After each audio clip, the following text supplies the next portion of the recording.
السلام عليكم متابعي الأعزاء، كنتمنى تكونوا في أحوال جيدة.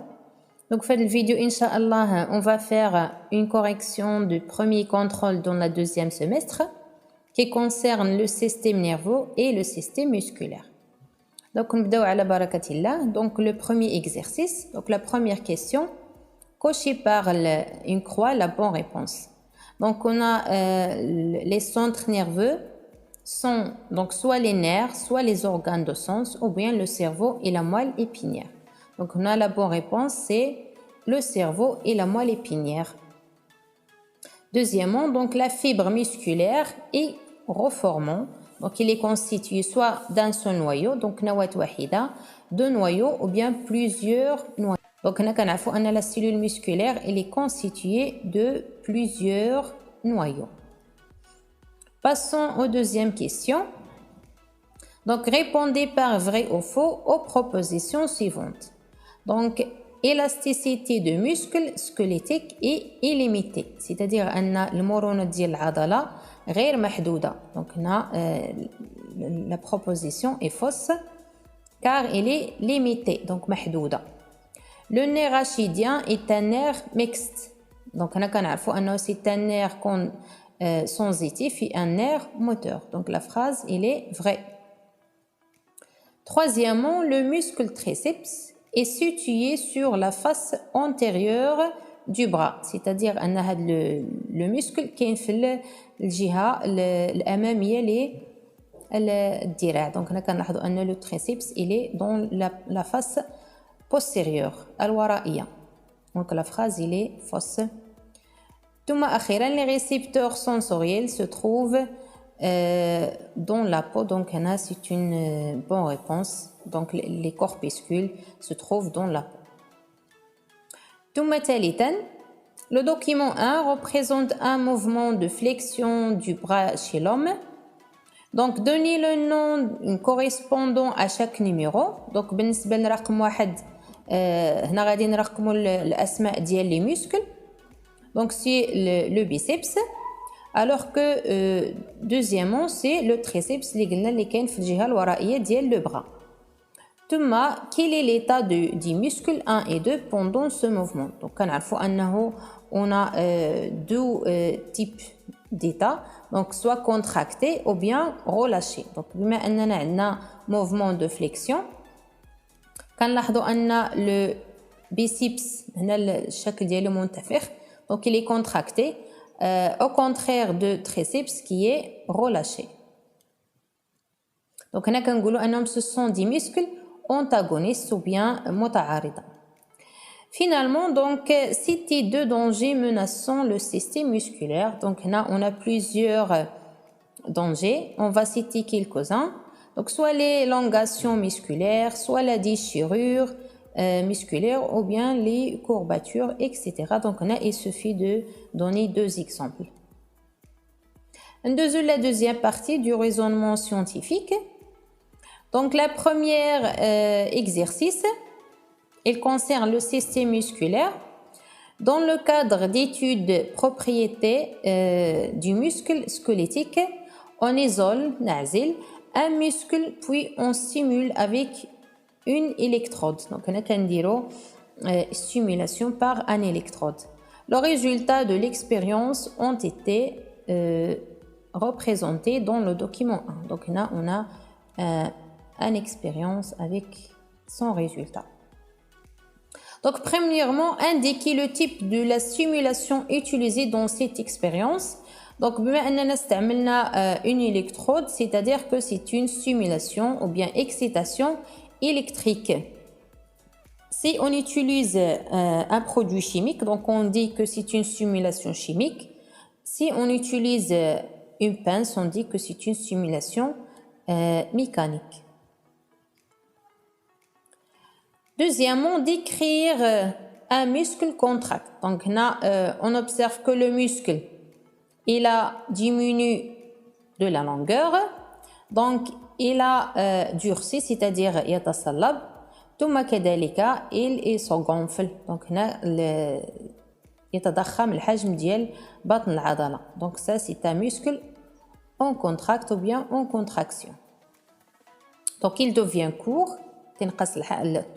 gonflé et dur. On passe aux troisième question. Donc, indiquez les deux propriétés issues de cette expérience. Donc, toujours, il est comme ces expériences, lorsqu'on fait une simulation et on reçoit une réponse par une contraction, on a toujours deux propriétés musculaires, l'excitabilité et la contractilité. Donc, c'est quoi l'excitabilité? Donc, c'est la capacité de recevoir, تستقبل et de répondre ثم تستجيب à un stimulus direct, donc soit mécanique ou bien électrique ou par un nerf. Donc, هنا الخاصية ديال الاحتياجية. Deuxièmement, c'est la contractilité.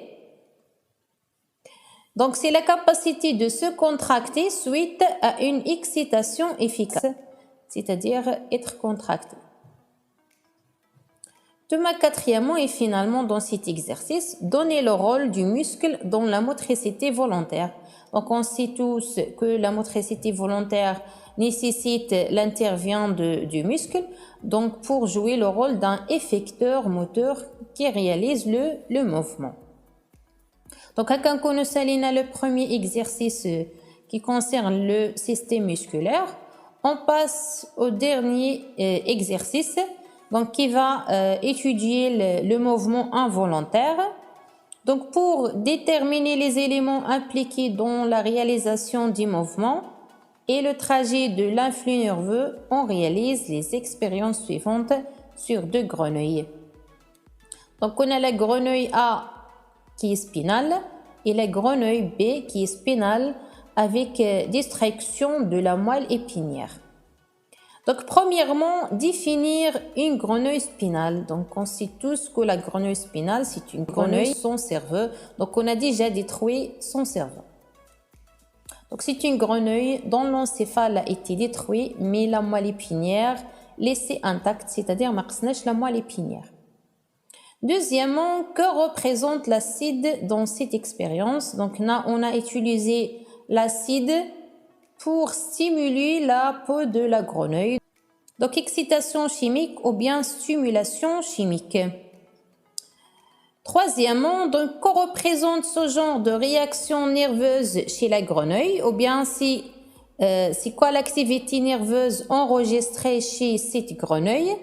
Donc, puisqu'on a déjà détruit l'encéphale, donc c'est une motricité involontaire ou bien une réflexe médulaire. Donc, حركة لا إرادية بما أننا قمنا بتخريب الدماغ ديال هاد الضفدع. Quatrièmement, donc comment expliquer l'absence de la réaction chez la grenouille B? Donc, puisque la grenouille B a perdu sa moelle épinière, donc la moelle épinière déjà été détruite, donc bien sûr on n'aura pas une réponse car la moelle épinière joue un rôle essentiel dans la motricité involontaire. Donc parce que la moelle épinière était détruite. Deuxième partie de la question 4. Donc, en exploitant les données des expériences, déduire, donc ستنتج, le centre nerveux responsable de ce mouvement. Donc, déjà, قلنا في الأول أن les centres nerveux هما soit le cerveau ou bien la moelle épinière. بما أن la grenouille دارت une réaction sans cerveau, donc هنا المخ ما كيتدخلش. Alors que في l'expérience 2, lorsqu'on détruit la moelle épinière, on n'aura plus de réponse. Donc, c'est-à-dire que la moelle épinière, il joue le rôle de centre nerveux. Puis déterminer son rôle. Donc, le rôle, c'est de recevoir l'influx nerveux sensitif et le transforme en influx nerveux moteur. Donc, تحويل السيالة العصبية الحسية إلى سيالة عصبية حركية. Donc finalement, compléter le schéma fonctionnel du trajet du message nerveux au cours de la réaction nerveuse par les termes suivants. Donc là, on a un schéma qui résulte le trajet de l'influx nerveux, le réflexe médulaire. Donc on va utiliser les termes donnés pour remplir les cases sur le schéma. Donc, bien sûr, on a une solution acide, c'est-à-dire un stimulus chimique qui va être recevoir par un récepteur sensitif au cours de laquelle naît l'influx nerveux-sensitif qui va être transporté par un conducteur sensitif vers le centre nerveux médulaire, la moelle épinière. Il va le transformer en influx nerveux-moteur et il va sortir par un conducteur moteur, les nerfs moteurs bien sûr, vers l'effecteur moteur, le muscle qui va réaliser le mouvement. Donc j'espère bien que la correction était bien prise par vous. Inch'Allah, dans la vidéo prochaine, on va faire un deuxième exemple de ce contrôle.